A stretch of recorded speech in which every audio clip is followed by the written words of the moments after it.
नमस्कार मैत्रिणींनो, अधिक महिना म्हणजे भगवान विष्णूच्या आशीर्वादाचा महिना. आपण दानाचे आणि पूजेचे अनेक प्रकार पाहतो, पण तुम्हाला माहिती आहे का, या महिन्यात पूर्ण महिन्यात जर आपण आपल्या अंगणातील तुळशीची योग्य प्रकारे सेवा जरी केली तर प्रत्यक्ष भगवान विष्णू आणि माता लक्ष्मीची कृपा आपल्या घरावर राहते. अधिक महिन्यात तुळशीची सेवा कशी करायची, कोणते नियम पाळायचे किंवा कोणत्या एका विशेष वस्तूचे अर्घ द्यायचे, हे आज आपण या व्हिडिओमध्ये मी तुम्हाला सांगणार आहे. व्हिडिओ शेवटपर्यंत नक्की बघा. तर मैत्रिणींनो, शास्त्रानुसार तुळस ही विष्णुप्रिय आहे. अधिक महिना हा भगवान विष्णूंना समर्पित असल्यामुळे या काळात तुळशीची पूजा केल्यास अश्वमेघ या यज्ञाचे फळ आपल्याला मिळते. या महिन्यात तुळशीची सेवा केल्याने घरातील वास्तू दोष देखील दूर होतात आणि नकारात्मक ऊर्जा नष्ट होते. अधिक महिन्यात रोज सकाळी आंघोळ केल्यानंतर तुळशीला जल अर्पण करताना त्यामध्ये कच्च्या दुधाचा एक थेंब मिसळायचा. यामुळे काय होतं तर दूध मिश्रित जल तुळशीला अर्पण केल्याने माता लक्ष्मी अत्यंत प्रसन्न होते आणि आपल्या घरात अखंड ऐश्वर्य नांदायला सुरुवात होते किंवा आपल्या घरात अखंड ऐश्वर्य नांदायचा आशीर्वाद देते. जल अर्पण करताना किंवा तुळशीला पाणी घालताना एक मंत्र म्हणायचा आहे. तो म्हणजे काय आहे? महाप्रसाद जननी सर्व सौभाग्यवर्धिनी आधी व्याधी हरा नित्य तुळशी त्वा नमस्तुते. हा मंत्र तुम्ही लिहून घ्या. मी तुम्हाला स्क्रीनवर देखील हा मंत्र लिहून देते. हा मंत्र म्हणायचा आहे.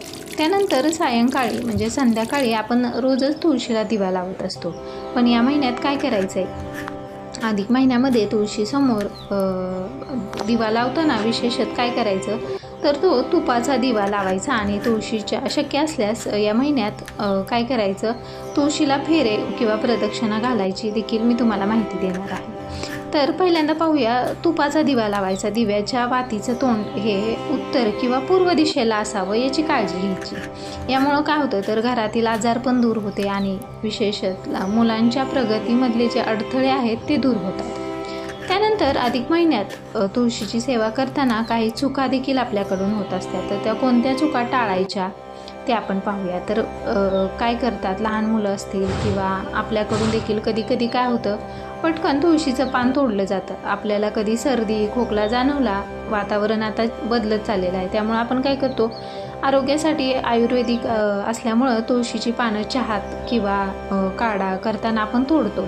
तर या महिन्यात काय करायचं आहे, या महिन्यात विनाकारण तुळशीची पानं अजिबात तोडायची नाही. पूजेसाठी पानं हवी असतील तर ते काय करायची, आदल्या दिवशीच तोडून ठेवायची. त्यानंतर सर्वात महत्त्वाचं म्हणजे रविवार आणि एकादशी या दिवशी काय करायचं, या दिवशी तुळशीला अजिबात पाणी घालायचं नाही आणि स्पर्श देखील करायचा नाही आहे. रविवार आणि एकादश या दिवशी तुळशीचं म्हणजे माता तुळशीचं विष्णूसाठी निर्जला व्रत असतं. त्यामुळं या दिवशी आपण अजिबात तुळशीला पाणी पण घालायचं नाही आणि स्पर्श देखील करायचा नाही आहे, कारण या दिवशी तुळस माता विष्णूंसाठी निर्जला व्रत करते. त्यानंतर तुळशीच्या कुंडीच्या भोवतीचा परिसर नेहमी स्वच्छ ठेवायचा. जर तुम्हाला मानसिक शांतता हवी असेल, एखादे काम खूप दिवसापासून रेंगाळले असेल किंवा वारंवार अडथळे येत असतील किंवा काम होता होता जर कॅन्सल होत असेल, तर अधिक महिन्यात काय करायचं, तुळशीला रोज 3 किंवा 7 प्रदक्षिणा घालायच्या. प्रदक्षिणा घालताना मनात आपल्या कुलदेवतेचं स्मरण करायचं.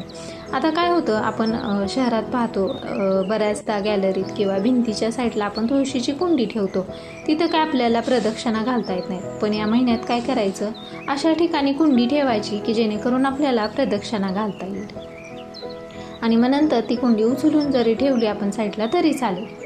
तर मैत्रिणींनो, हा छोटासा बदल आणि ही भक्ती तुमच्या आयुष्यात अधिक आणि अधिक आनंद घेऊन येईल. तुम्ही या महिन्यात तुळशीची सेवा करत आहात, आम्हाला कमेंटमध्ये सांगा काय काय करत आहात. मी सांगितलेली माहिती तुम्हाला कशी वाटली, आवडली असेल तर व्हिडिओला लाईक करा, शेअर करा आणि नवीन असाल तर आपल्या चॅनलला नक्की सबस्क्राईब करा. अशाच महत्त्वपूर्ण माहितीसोबत भेटूया पुढच्या व्हिडिओमध्ये.